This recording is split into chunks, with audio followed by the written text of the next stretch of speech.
Welcome everybody to a speaker focus interview with the one and only Paul Avins. Hey Paul. Hey Matthew, great to be here. Thank you very much for the opportunity, man. Great to share time. My pleasure. So we're obviously putting together this Financial Freedom Summit really to help people in these kind of uncertain times think about what they should be doing to build a business, and primarily a real estate business. And obviously we talked at length about what could you kind of give in terms of some awesome value to our clients. And we've come up with this talk, which we were just talking about a little while ago, is an amazing talk, and I'm really looking forward to this. So the talk you're going to be delivering is Energy Flow Secrets: How to Find More Flow, More Focus, and More Fulfillment in Your Property Business to live a life you'll love. I mean, wow. Yes. Tell me a bit about this. Yeah, well, we should probably add and more financial success as well, right? Because flow comes in different shapes and different sizes. There's personal flow, there's energy flow, there's financial flow. And what you're noticing right now globally is that you're seeing a massive contraction in financial flow, right? So the money is not moving around the markets at the moment, and therefore you're seeing, you know, what was a very fast flowing financial river essentially dry up right now, or come very close to a trickle. So the reality is that riverbed is still there, and the money will still flow, and it'll flow back. It's just a question of when is it going to do that. So what I love about the summit and what you're putting together is right now is the perfect time to be looking at how do I strategize, how do I build out a business that can ultimately replace me and give me a beat the time for money trap, right? Which is the single biggest trap we're all trying to beat. And the challenge is at the moment is that if you've got just one income stream, whether that one income stream was a job or whether that one income stream is a business, you are right now under exceedingly high pressure, right? So the reality is that energy and flow is a currency, and we all have it, and how we get it, keep it, and grow it is critical, because, you know, energy is one of the things that makes things happen, right? Now, the key thing is most of us don't understand how to get ourselves into a state of flow that attracts the kind of results that we want in our life, and we don't build a business strategically around our personality so that we end up doing all the things that we love to do. One of the great myths that I was sold on and told about for years and bought into, and it's a complete and utter lie, but it's actually told to us to keep us poor and keep us kind of in what I call a low frequency space, is that in order to be successful and in anything, business, property, you know, anything at all, you have to be good at everything. And it's just the biggest lie we're ever told. The challenge is that none of us are ever told what it is that we're supposed to do to deal with that, right? This is very true. And the biggest shift for me was when I'll talk about this in the presentation I'm going to give. And I'm going to talk about the 4.5 minutes that changed my life.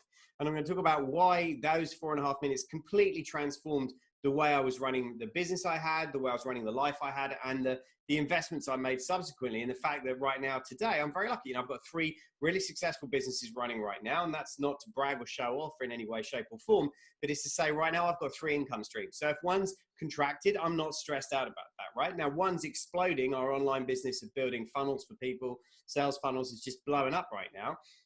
But the reality is none of this would have been possible if I hadn't have learned how to get the right people around me to magnify the talent and the skill set that I have, and so that I can focus on contributing the most value through conversations like this, through presentations like this, right? So what I'm going to do is I'm going to unpack not only how to recognize where you should be spending your time and energy, but what kind of a team you build around you. Listen, if you want to be successful in property, period, right? You are going to need other people to help you, whether those are subcontractors, whether they're outsourcers, whether they're partners, whether they're deal sources, whatever, you are going to need people around you. You cannot do it all yourself.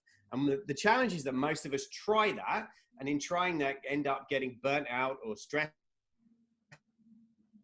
out, or it's too hard, I can't do it. Whereas what we need to do is shift from this what I call this me thinking to this we thinking, right? And I'm going to break down step by step who you need around you and what they should be doing for you. And then ultimately everybody's going to build a different business because we're different, right? Your business is going to need different people to my business because you and I are different, and we have different skill sets. We have different aspirations.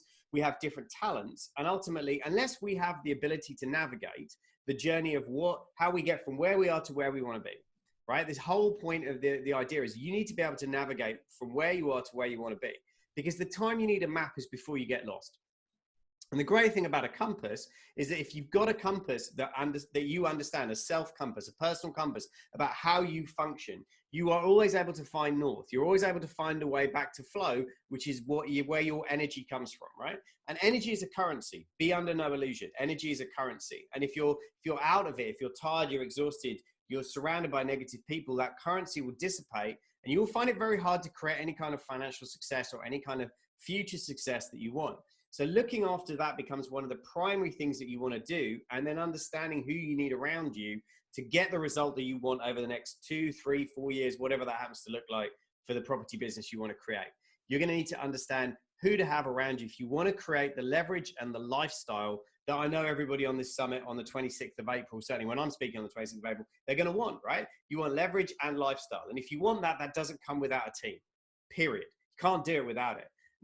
But the challenge is nobody's ever really codified and broken down what it takes to build a team and who you need around you to be successful in property.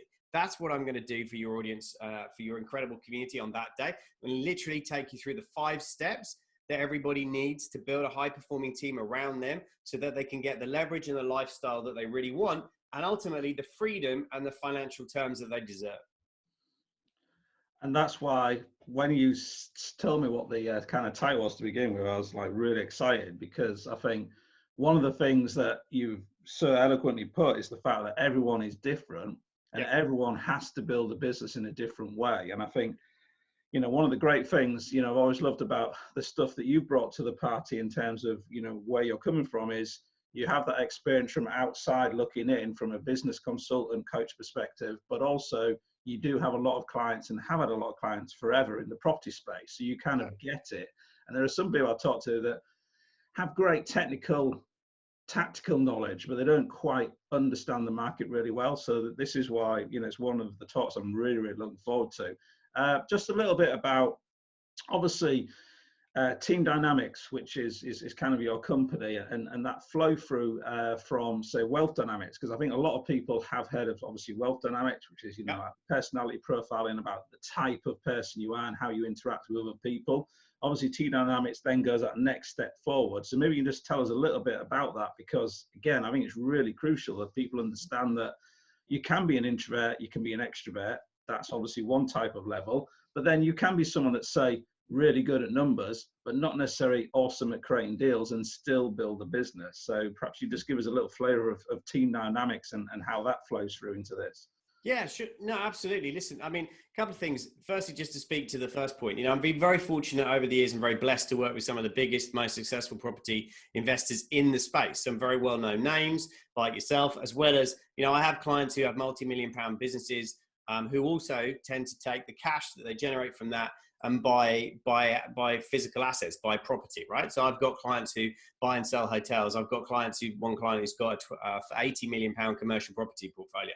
I've got another client who's one of the biggest private landlords in the UK. So, you know, at the end of the day, property is just an asset that generates cash, but you have to have a business mindset about how you're building out your property business, right? And it comes back to this point of view about understanding who you are. And that journey for me started, and I'm eternally grateful for it, started with the conversations and me getting mentored by Roger Hamilton, you know, creator of Wealth Dynamics. That was where I started on that journey and really starting to understand who I was. But it was great. And for 4.5, 5 years, you know, we built a very successful brand as Team Dynamics with Roger. We became the biggest partner in Europe, and for at least seeing about 6 or 8 months in a year, we're usually the #1 partner for Roger in the world with in terms of selling those profiles for him. But there's also this kind of piece, which is the challenges with Wealth Dynamics. And to be really honest with you, the challenge with Wealth Dynamics is if you try and build a team using that tool, what happens is you create a bunch of entrepreneurs, right? Yeah, yeah, absolutely. It's great if you are the entrepreneur and the business owner, but if you want to recruit and retain great talent, that tool isn't the right tool for the job. And that's not like nothing against the tool. It's brilliant for what it does. But what we've done at Team Dynamics is gone out and create a different tool, a different profiling tool called the Contribution Compass, which you can see behind me. And the cool thing is it's still based on the I Ching, and it's still based on this concept of flow, but it's going to a whole other level of depth, which I'll dive through when we do the training on the 26th, where you're talking about what you need around you to build a team. and why you need them around them, and the kind of energy and the kind of frequencies that you need around you to magnify your talent. So that if you are somebody who's great at numbers, then you're going to need other people to go out and source deals and build relationships, because that's not your thing. Nothing wrong with that. Just understand who you're going to need around you, so that when you recruit the right kind of people with the right kind of profile to build the team. And ultimately, you know, that's what we're going to be talking about, and that's what we're going to be diving into it. Now, if you happen to run another business as well, this talk is going to be massively powerful for you, because you're going to be able to go back and look at your existing team. And I know a lot of businesses right now, and a lot of entrepreneurs, you know, we're in a challenging position. We've had to furlough people. We've had to, you know, look at how we restructure the organization, and how do we redevelop and redeploy the people. But most of us don't have a manual about, well, where would you add the most value? Right? Where would you be best served? Right? And then ultimately, that's what I set out to do with Team Dynamics, was to create a playbook that could help entrepreneurs navigate the real challenges of attracting the right people to grow to the next level, personally and as a business. And that's what that business has done, and it does it now. We have offices in the UK, in South Africa, and Australia, and you know, it's fantastic in terms of what we've been able to help people transition. But it's about giving people the right strategies, but also the right support to be able to structure their property business so that it will grow without them. They don't have to be there driving every single bit of the business forward. Yeah, which I think is a fundamental difference really in terms of the solopreneur versus, say, the building up of a business and a team. Because, you know, when you're a solopreneur, obviously everything comes down to you, and that's fine, but there's only so far you can go with that. And as you said earlier, you know, property is one of those businesses, and always has been, where you do need other people. You absolutely need other people. And whether they work directly for you, or they're like a contractor or supplier, you still have to build that team, and you have to build it in a way that obviously complements your own skill sets and strengths. So yeah, I love it. So obviously, we're in kind of strange, uncertain times right now. So just really a question more from the perspective of, you've talked a lot about energy and energy flow. So what are you doing right now in terms of, I guess, actually doing that for yourself? So, you know, we're in a kind of situation where, in all intents and purposes, we're told to stay at home, which is fine. So what are you doing for yourself to kind of like keep that energy and flow and kind of commitment and kind of focus on your own business going? Yeah, this is a great question. I mean, one of the things that I sat down at the very beginning and I asked the question, right, how do I want to end this period, right? And I don't tend to call it a lockdown. I tend to call it a stay in as opposed to lockdown, because for me, lockdown is very negative. Yeah. And it's about, I'm going to stay in. And I talked about three things. Number one, what do I want to learn? Number two, what kind of relationships and connection do I want to deliver in terms of value? And number three, what about my health and family do I want to shift over this period of time? And I looked at those three things. And for me, that then informed decisions that I made, whether the decisions are, you know, first of all, you have to maintain a structure, right? One of the most dangerous and risky things about this environment is that every day starts to feel the same. You're in the same environment physically, and therefore, if you're not careful, if you don't have a discipline and a structure to your life, then it can become very easy that Tuesday feels like Saturday, and then your productivity starts to take a massive dive. So for me, you know, I still get up at the same time I was getting up before. I still work out at home every morning. I work out every day for a minimum of 45 minutes every day, and then, you know, I'll get showered, I'll get dressed, and I'll get dressed as though I'm going to exactly what I'm. You know, I'll be wearing this. Whether we were in a lockdown period or a shutdown period, or, you know, whether I was in that, and I'll be wearing this. And I go to work. Mentally, I go to work. I might be working on myself. I might be working on the business. I might be working on relationships with the team. We'll have a team call at least every day. We have a team huddle at least every day for 15 minutes to keep the team connected, because we're all remote. So, you know, that's keeping the team connected. And then, you know, for me, it's about understanding that my flow comes from conversations and connections like this. So then it's making sure that I'm scheduling in enough of those into a day that I maintain my flow, which helps me then be more productive in the rest of the day. But it's also about giving yourself permission to go, do you know what? And my energy one does usually about 3:30 in the afternoon. And it's okay. Then, so, you know, it's okay in the afternoon to go sit outside with my wife or have a cup of coffee and just chill out. Or it's okay to go in the hot tub at 4 in the afternoon and just listen to a podcast and relax and grow my brain. And it's when you understand your own energy flow, you don't feel guilty now about going, look, my energy is at its best in the morning and it struggles in the afternoon. So I'll set my day up around what's natural, the natural flow that I have. My son, brilliant, he's 14. but his energy doesn't come online until like 1 o'clock, right? Forget it, 1 o'clock in the afternoon, right? And by 9 o'clock at night, he's like just wired and fired. Yeah. And you know, I've got to respect that and appreciate that and understand that. And therefore, you know, we got to work with him as a family so that he's doing his work at the time that's best for him, right? One of the joys of homeschooling is you can actually learn more about your kids' energy flow and when they're at their best, and where you don't have this structure to have to be at school at 8 o'clock, 8:30 in the morning or whatever. So for me, it's about, you have to have the physical energy. You've got to keep a level of emotional connection. Right now, I think it's really important to stay in a growth mind, which is why your summit's so awesome. You got to keep growing your knowledge base right now so that the flow comes from confidence. When you have more confidence, you tend to take more action and you develop capability. So right now is a brilliant time to develop capabilities, and that tends to give you more confidence, which leads to more flow. Yeah, I agree completely with you. I think the thing you mentioned about routine is so important. Consistency, and those three elements of things that you would kind of look to in terms of what you're going to learn from this, how you're going to deepen relationships, how you're going to look after family and health, you know, all fantastic things, which I think a lot of people are trying to do, but it's that consistency, which, you know, is so important. So yeah, I love that. Fantastic. So I want to kind of end, Paul, with my kind of, I have a kind of a set of questions I normally ask at the end of a kind of interview. I call it 18 in 12. Basically 12 questions in 180 seconds, quick fire, just to give people a little bit of a flavor about you, the real person. Because obviously I know you're going to deliver this awesome talk. Everyone's really looking forward to it. But I always think it's great to kind of connect on like a deeper, more personal level. So if you don't mind, without any kind of forewarning, I'm just going to ask you a bunch of quick questions. It's almost a bit like desert island discs. So it's that type of thing. It's cool. So kicking off then, 18 and 12. First question. What is your favorite treasured item? Treasured item. Oh, that's a good one. God, actually, that's a really great question. Favorite treasured item. I would say, actually, I really love my glasses, actually. These are really a treasured item, actually. And my purple bracelet, which my wife bought me for my 10th wedding anniversary. That's a very treasured item, actually. Awesome. There you go.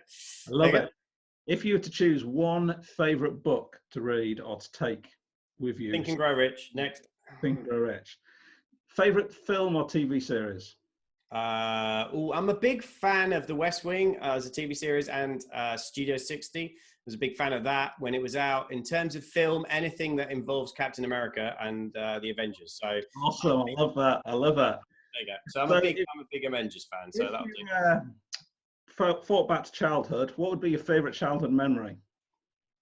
I think for me, it's about childhood was a lot about overcoming obstacles. I had a lot of obstacles. I was badly bullied at school and those kind of things. I think becoming senior cadet in my last year at school in the combined cadet force was a massive positive affirmation of the fact that in spite of all the challenges I'd faced, I could end up in a leadership role, and that was a real team building lesson for me about what it took to lead a team and lead an organization at that time. So for me, that's a very positive childhood memory that I hold dear. And the other one would be the fact that my dad used to play. I used to be in goal. I used to play in goal until the ball started bouncing over my head and I couldn't reach it. But I used to play in goal, and my dad used to spend hours at the end of a long day in the garden. He built me a goal, and we used to spend hours playing football in the back garden, and that will forever be a childhood memory I will cherish. I love that. Favorite music or artist? Oh, I'm a big kind of rock guy. I like rock, so Bon Jovi, anything like Bon Jovi, Def Leppard, Bryan Adams, all that kind of stuff. So. I love that. I love it. Me too. Do you have a favorite website? Do I have a favorite website? I have lots of favorite websites. I don't have a lot. I don't have lots of favorite. I like learning stuff. So for me, it's probably more favorite podcasts than necessarily websites, I'd probably say. Yeah, I mean, I'm a member of ClickFunnels. We're a big ClickFunnels partner. So in one of my businesses, so there's a website called FunnelFlix, which has got tons of videos and training and stuff on there. And, that I use that a lot for just knowledge-based, that kind of stuff. Fantastic. What would you say your greatest accomplishment to date is? I think the greatest thing I think there's a difference between accomplishment and pride. I'm incredibly proud of the teams that we've built and the companies that we've built, and I think my greatest accomplishment, frankly, has been surviving. If I'm entirely honest, is surviving. You know, I was very fortunate. As you know, I had a serious asthma attack resulting in a cardiac arrest, and I was clinically dead 5 years ago. So I know what it's like to really struggle for breath. I know what it's like to really fight for your life. And I think for me, you know, the thing I'm proud of is not only did I survive that, but I came back and I've become stronger from it and better from it. And it's really fueled a whole other level of growth in me as a leader and me as a person. So yeah, I'm proud of the way we've bounced back from significant adversity, I would say, as a family. That's what I'm really proud of. I love that. Yeah, it's fantastic. This question is going to be really hard, I think, for you. If you were marooned on a desert island and you could take just one person, one luxury item, and one necessity, what would it be? If I was marooned on a desert island, well, firstly, the challenges with that is that if you know your profile, and I do, then you know it's a question of which person am I likely to get on with for the length of time and not want to kill on the desert island, which is a different kind of question, right? Yeah. So I mean, obviously, if I was going to be marooned on a desert island, I would definitely, in fact, I would I would want to take my wife, but actually I'd probably functionally and in terms of performance wise, if I wanted to get off the island, I'd probably take Adam, who's my business partner, because Adam and I would figure out a way to get off the island in a way that because he's a mechanic profile. So between my ideas and his skills, we could build a raft and get the hell off. So that would be the logical answer. If I was going to be stuck there forever, I'd take my wife, but I plan on getting out of there. So I would probably take Adam, right? In terms of luxury item, it would be luxury item would be an iPhone, and practical item would be a solar charger for the iPhone. Nice. Who would you say is your current favorite inspiration? Who's my current favorite inspiration? Yeah, because I know this changes over time, all the time. So. Oh, there's so many. Listen, I've been blessed to serve some incredible people and work with some incredible leaders. I think there's a wonderful lady that I've worked with, a lady called Penny Ferguson, who's 77 years old and is just a mind-blowing inspiration. I just did an amazing interview. I think Russell Brunson is a big inspiration, actually, the founder of ClickFunnels, in terms of what he's built. He's built $1 billion organization in 6 years.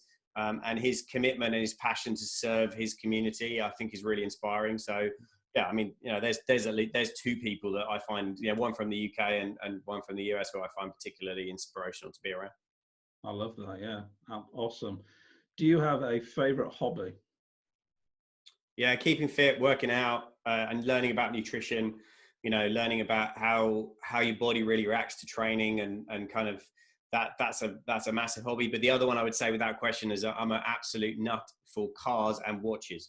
So if you were going to say what's your favorite website, the question you're asking, I'd have to say probably Chrono24 in terms of like hobby, because I'm just constantly looking at watches and what, you know, I'm a watch collector, and that's definitely a hobby for me, big time. Yeah, absolutely. No, that's fantastic. Final two questions then. Do you have a favorite tipple? Don't do alcohol, really, got to be honest. Gave that up kind of quite a few years ago. So don't really, I have an absolute favorite drink then. Coffee, without question, right? I'm a flat white fan. Love Nespresso purple, the purple capsule, of course. Wow. Yeah, Nespresso. Has to be Nespresso. It has to be Nespresso. There you go. Nespresso, cappuccino, flat white and it's the purple. The original though, or the Virtuo? No, the original, the classic, the best one, obviously. You try out Virtuo as well. I tell you, you'll never go back. Mugs of coffee. Nah, small and strong, much like myself, right? That's how we keep it, right? So final question then, Paul, and thanks for being a great sport and answering these questions. I mean, it will really just help people connect on a deeper level. Is obviously at some point, we all have to exit this planet of ours. What would you want to be remembered for? You know, if you maybe like create an epitaph or something, you know, what would you want to be remembered for? Well, I mean, it's interesting because when I actually genuinely thought I was about to die and I was very serious, I thought I was going to die. I thought there was no two ways around it. I was done. And at that point, I looked back and thought, what would I have been remembered for at that point? And if I'm honest, I wasn't very proud of the things that I felt I would have been remembered for. I think now, I would want to be remembered as somebody who served, who gave a lot of value, who helped a lot of people, and who in some ways helped unlock other people's potential in some way, shape or form. I'm reminded, if I can just tell a very quick story, I'm reminded of one of my mentors who said to me, if you're going to be a speaker, trainer, consultant, he said, I want to tell you something that I hope you remember. And he said, when you have the opportunity to share information and knowledge like we're doing today and like we'll do on the 26th, he said, for some people, everybody's walking around basically with a combination lock. And he said, when they go to a seminar or a course or a training, he said, sometimes you're going to be the first number in that lock. And they'll come out and they'll go, yeah, it was good, but it didn't really change my life. And he said, and sometimes you're going to get the opportunity and you'll be the last number in the sequence. And he said, and then the lock will pop open and they'll get excited and they'll credit you with everything. And he said, I want you to promise me, Paul, that you will always remember that you would never have been the last number in that sequence if there hadn't been 3 or 4 other speakers before you who had put the numbers in place before you. And he said, sometimes when you serve and when you speak, your job is to be the first number. Sometimes it's to be the third number, and sometimes it's to be the last number that makes the lock open and makes people suddenly jump to a whole other level of performance. And it's always stuck with me, because my job is just to give you the next number in the combination. Perhaps the 26th is the one that unlocks your padlock and everything blows up for you. But just remember that it was, I'm honored to have been one of those numbers in that sequence. And I think that's what I want to be remembered for. I want to be remembered for somebody who gave incredible value and who people walked away feeling that they could do more, and they had not just the inspiration or the ideas, but they had the practical and tactical ability to change their life as a result of something I'd said. And that's, if we're in this profession to serve, and I am, then I don't think you can ask for anything other than to be remembered as somebody who played full out, gave 100%, and just served from a space of just having the privilege to share time with people on this planet, because it is a gift. It is absolutely a gift. 100%. Phenomenal. I love that, and I love the story. So thanks very much. This has been an interview with Paul Avins, who is going to be talking about energy flow secrets, how to find more flow, focus, fulfillment, and financial success in your property business to live a life you'll love, which I think is the longest talk title we have in the entire summit, but that's cool. I love it. So thanks very much for being with me, Paul. And yeah, make sure that you attend his talk. It's going to be awesome. See you on the 26th. Thanks ever so much, Matthew. Take care. Thank you.